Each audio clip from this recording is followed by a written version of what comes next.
Hello, Harvest Time Church. This is JoLynn from Harvest Time South. I am here to talk to you today about Exodus 4:10, and specifically, I want to talk a little bit about when the Lord is tugging at your heart, and it's something. Sometimes those insecurities can kind of creep in on us, and we can feel that we are not good enough, or areas of our life that we feel like we're not ready, or we're not quite as capable of what God is asking us to do. And so I just want to share, I'm going to read from Exodus 4:10 about Moses, and it says, "But Moses pleaded with the Lord, 'O Lord, I'm not very good with words. I never have been, and I'm not now. Even though you have spoken to me, I get tongue-tied and my words get tangled.' Then the Lord asked Moses, 'Who makes a person's mouth? Who decides whether people speak or do not speak, hear or do not hear, see or do not see? Is it not I, the Lord?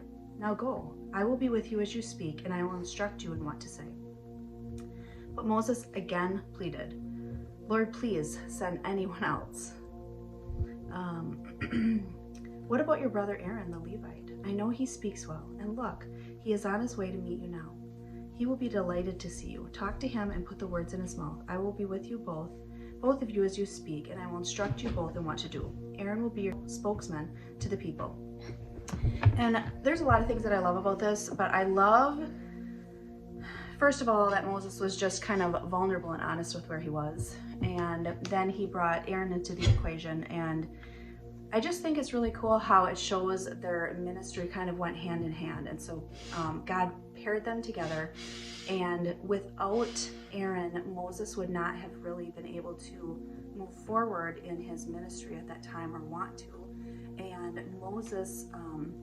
and Aaron needed Moses, and Moses needed Aaron, and just kind of how they went hand in hand, and the importance of the body of Christ working together in what we're doing in our ministries. And when God's asking something of us, sometimes it can bring, like I said, those insecurities up of not being enough, and sometimes it's the opposite, where we feel underwhelmed, I guess, rather than overwhelmed about what God's asking of us, and we maybe pictured ourselves doing more, or in a different place in our life at this point, and just feeling a little bit of that disappointment, I guess, in where we are. And in my own personal life, just one example, when I was on the worship team in Eau Claire, I remember a week where the worship leader was having a really hard time singing vocally, and just basically was like, turn her volume up, JoLynn's volume up, and just sing loud. And I was able to fill in that gap, and just the importance of keeping her healthy in her ministry, having that support was really important for both her and me. And now, as the worship leader at the South Campus, I've had about 8 to 10 weeks here where I've done the same thing. I'm saying to my tech team, turn everybody up, and they're filling that gap in. Sometimes I'm abandoning Mike completely, because my voice just has been struggling so much with these weather changes.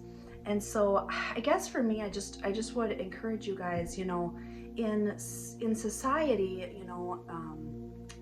let's just use like a business, okay? It teaches us that one thing we're doing is kind of a stepping stone to the next. But with ministry, it's not really the same as that, it's different.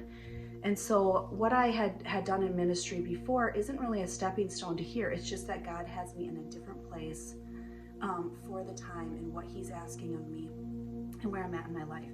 And I was able to do other things when I was singing on the team in Eau Claire, and I wasn't scheduled every week. I was able to do other ministries and work in the youth group and do other things that I'm not able to do now.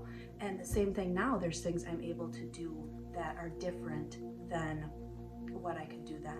And so just being thankful and grateful for where we are going, where we're at now, and where God has us and what he's asking of us, and just kind of being brave and taking those steps of faith. And if you are feeling unsure of what God has for you, I always just pray for confirmation, whether that be through scripture, devotionals, other believers, that God will just confirm in my life what he's putting in my heart, so that I know it is what he has for me specifically. So I'm going to just close in prayer. Lord God, I just thank you for anyone that's on here listening, that they are encouraged, no matter where they're at or what you're asking of them, that they can see the importance of where you have them now, Lord.